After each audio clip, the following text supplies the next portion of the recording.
Hey there. So today we went to yard sales first. Well, first off, the hat thing. We decided after we went yard selling to actually go up on Signal Hill, which is a big place here in Newfoundland. It's like a big historic site. It's where Marconi did the signal. So all this kind of communication stuff started right here. Now we decided to walk it. It's not a small hill. It's upwards. And so we get there, and being about as white as you can get, I'm thinking it's really sunny today. It's extremely hot. Probably going to pass out somewhere along the way, get some heat stroke, that type of thing. Not me. Not you. No, no. She's Moroccan. She's okay. So we go into this place, and I was trying to find out if they got any like hats or anything we can buy. Nope, nothing there. But they do have some suntan lotion, which is generously put on me in a kind of a please don't pass out and let us have to helicopter you down along the way type of thing. And we get up there. It's a really great walk. Uh, Going to the gift shop, and I buy this like Newfoundland captain's hat. It's like a skipper hat, as we say here in Newfoundland. And it's got like the Newfoundland like symbol like here. The flags are somewhere too, by the way. I love it, and it kind of suits my personality. So you're going to see this every once in a while coming in some of these videos here.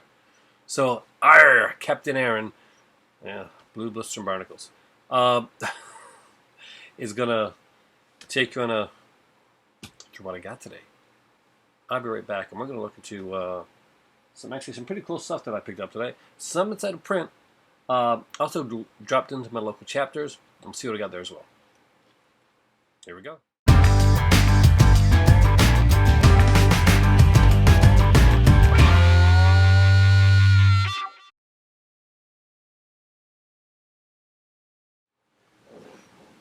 So we're gonna work backwards here. For last off, right before we went up a Signal Hill. Well, first let's talk about that a little bit. We did go up there, got some pictures, did some like kind of like touristy things. We went to places that neither one of us have been since we actually came here to St. John's, and she's been here for way longer than I have in the St. John's area. So it was really cool to see some stuff. We got to see in like an old house kind of like thing going on. We're by the cannons. Um, Went into the other area. We decided to walk our way down, and along the way it was pretty. There was a lot of steps going down because this was like this is not just a hill. It's mountainish. It's all down, and we get to one part where it's like steps are just spiraling down. I wish I'd taken a picture of it actually.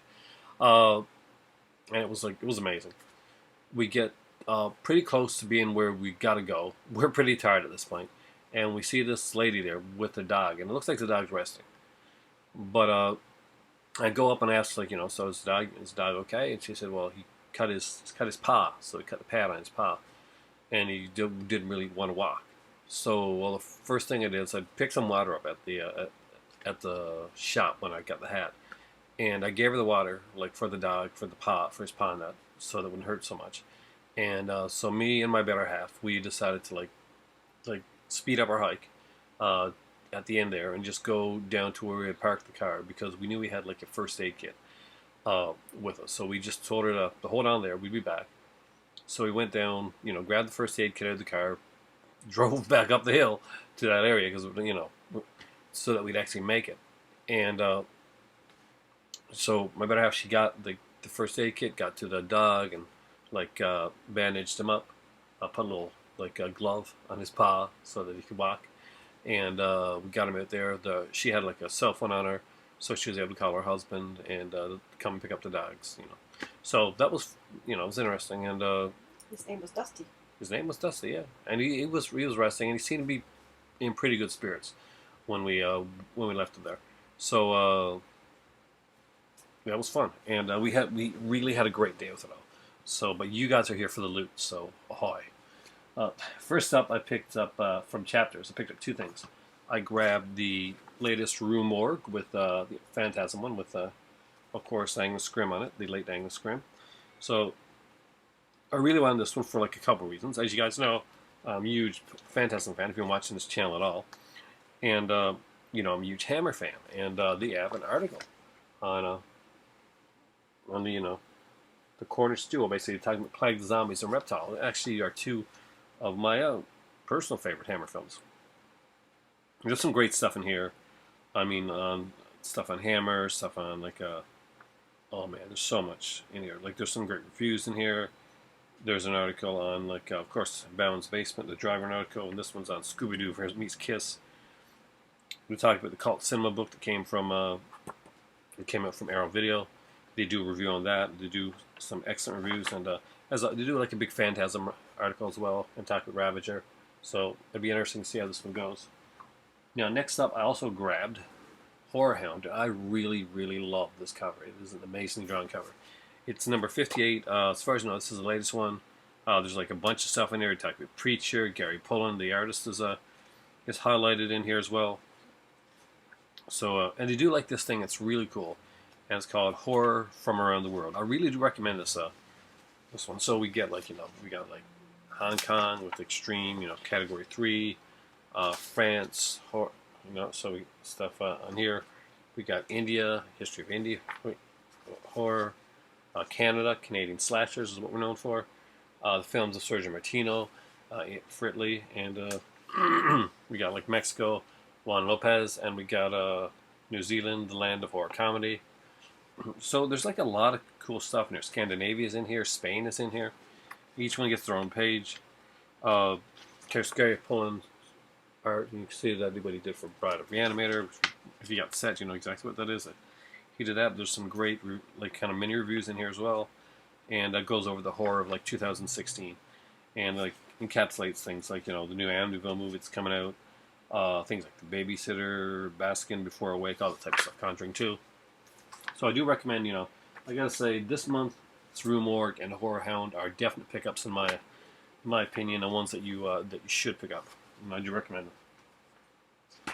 them. After showing that badass horror side of me, you're gonna see some very cheesy stuff and stuff that I grabbed. So I went out and I didn't plan to grab anything actually. So first off, when my daughter was a little bit younger, Cass was younger, we watched this show together, iCarly. So I thought about it when that was the reason. Cass was the reason I picked this one up. Unfortunately, it was missing the second disc. So disc 1 is there, but not disc 2. It didn't matter to me. I got this for extremely, extremely cheap. And, you'll see. I'll tell you. I'll story me on that in a second. Also grabbed up the John Candy Comedy Favorites 3-pack with Uncle Buck, The Great Outdoors, and Going Berserk.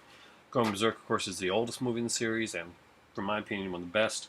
But I saw Going Great Outdoors in theater, and Uncle Buck was always a fun film. He got a TV series of that now. It's not the same without John Candy to me. But, things go on with that type of thing. So I had to grab the Snapper case one as well. Action Jackson. As you guys know, I'm a huge fan of this type of stuff. Very cheesy. We got a Carl Weathers action film. Stormy Weathers, Blast Through Motown. We got Vanity in here, Craig T. Nelson, I'm sure he's a bad guy. Sharon Stone, Thomas F. Wilson, Herbie Hancock music, and this one, so,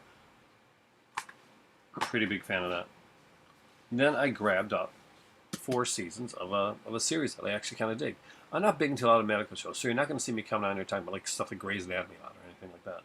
But one of the few that I can watch, basically because of a lot of its Holmesian aspects to it, and you know what it is by now, it is House. So I got House Season 1,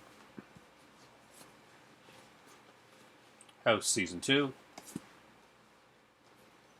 House Season 3, and House Season 4. Now, altogether, what I picked up at this lady's house was about about 10 things. And so I'm everything's $1, she said.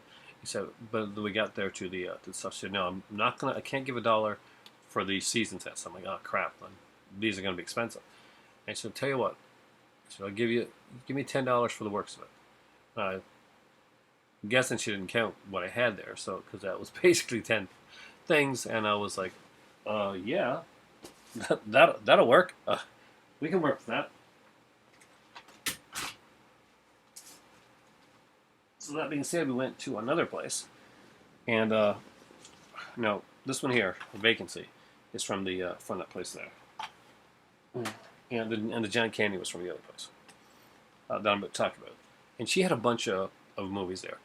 And she had a lot of horror and a lot of different stuff. So I'm a huge, big horror fan. And anytime I can find horror, especially on DVD, because I think the format now that, like, I definitely, I collect my Blu-rays and that, and I want to have, my Blu-ray stuff. But if I can find horror on DVD for like a really good price, I grab it. Because a lot of it isn't available on Blu-ray. Some of it is, but I just want that. And other times there's features that are missing. So I grab as much as I can. I'm trying to get my horror DVD collection up as much as possible. So first off, I grabbed one I've never heard of, know nothing about, and it is called Blood River. So Adam Mason's Blood River. A tour de force, intense, violent thriller set by Agent Orange from Quiet Earth. Okay, no idea. It has a making of Blood River on it.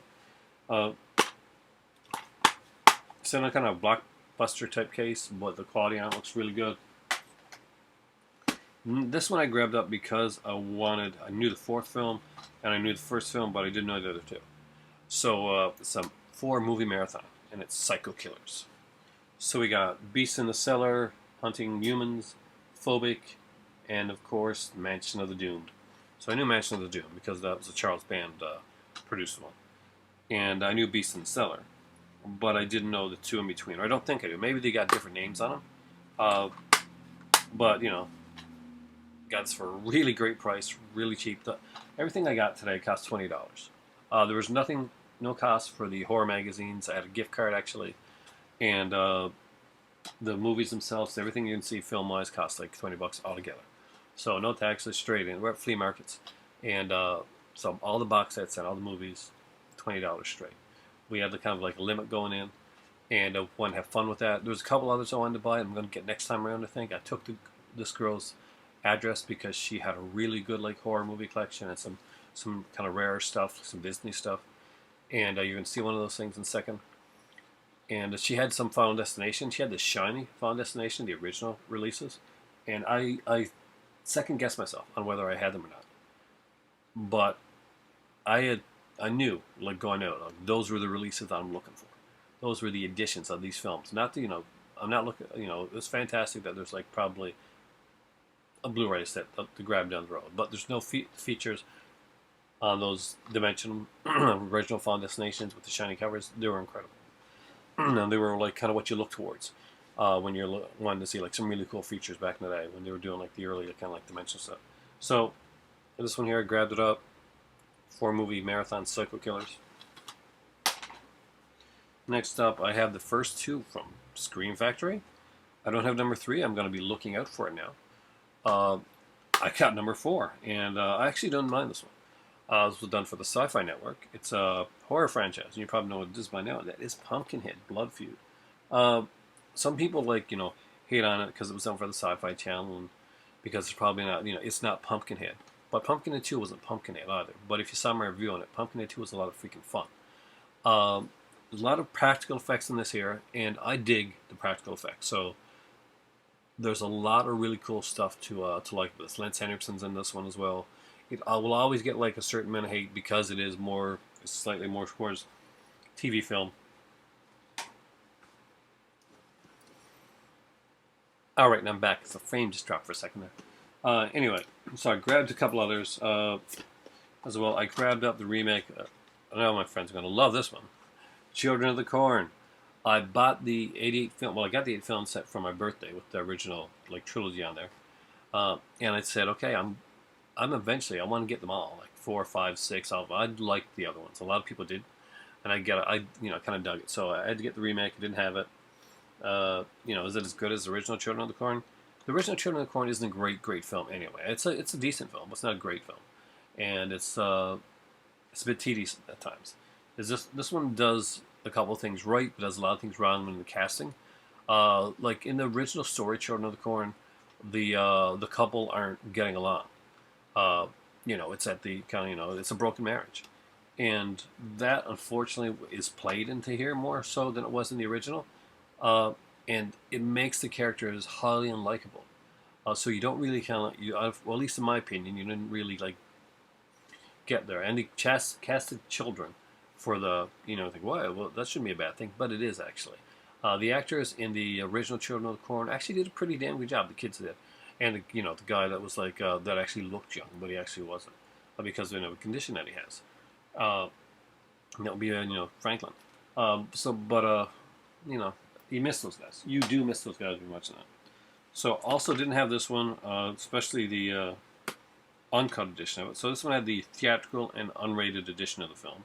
I usually come across like either like one of them. I usually come across the unrated edition, but I don't normally come across both the theatrical and unrated. And I kind of like to have both of those. So, and that is Turistas. Is it my favorite film? No, not really. But it's a fun little film, and I didn't enjoy it for what it is. It's kind of a torture porn type of film in that genre. It didn't like break any grounds with that, but Josh Jamal's in it, and Melissa George. I really do like Melissa George, and Josh Jamal's not a bad actor either. So there's likable actors in it, which is good.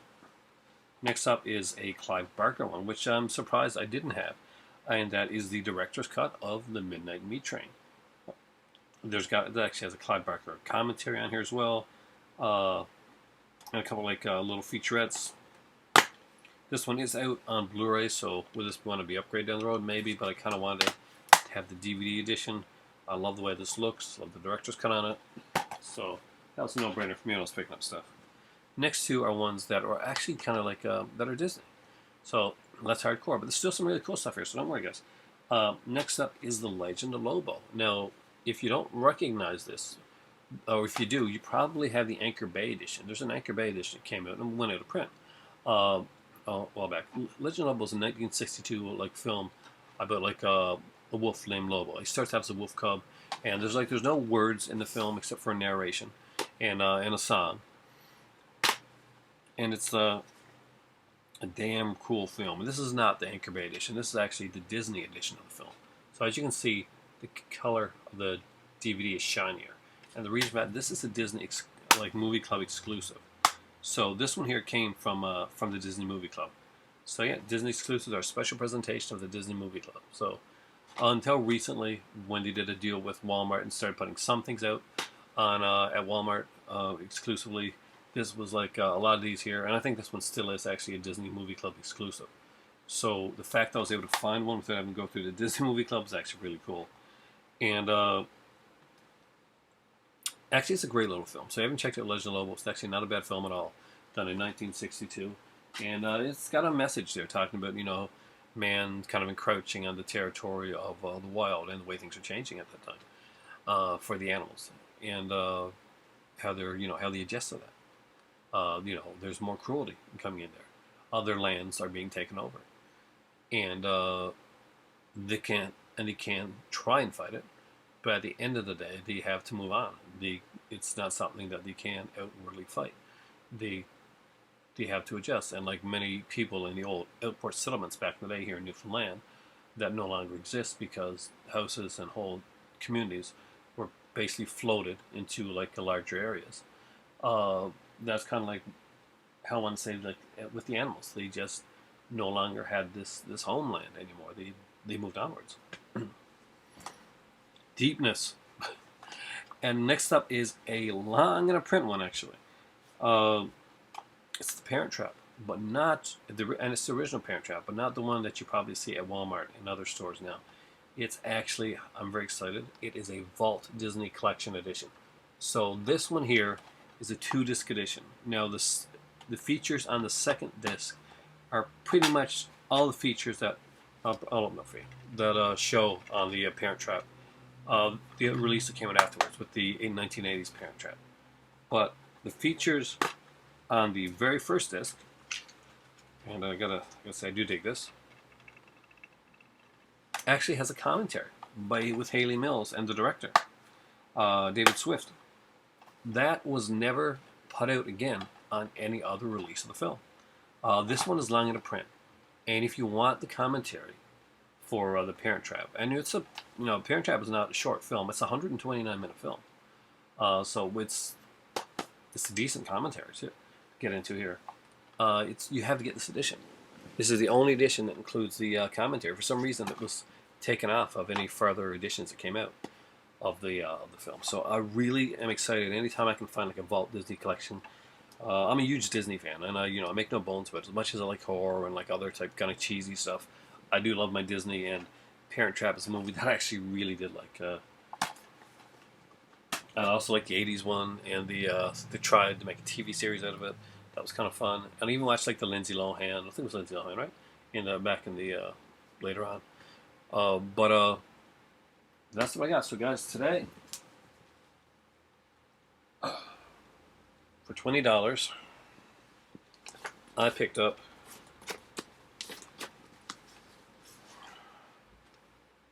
this. So not a bad haul when you really think about it. Uh, I got some Disney. I got some horror. Some different stuff that I need to fill in my collection. I got some like Four Seasons of House, which is pretty awesome. And thanks to a gift card, I was able to get the latest editions of Horror Hound and Rue Morgue. And I've been looking through these, and I'm thinking, I'm going to start wanting to try, if I can possibly do it, like to get those on a regular basis, and maybe talk about them, as I get them each month, and let you know exactly what's in there and if they're worth to pick up for on a month-by-month basis. So there we go. That is my stuff for today, and I also got this nice new captain's hat. So have a great day, guys. For me, it's pretty nighttime out there right now. We're going to go watch a movie, and I definitely need some caffeine to stay awake after that long walk, because it is right now. It's that time again, guys. It's time for tea.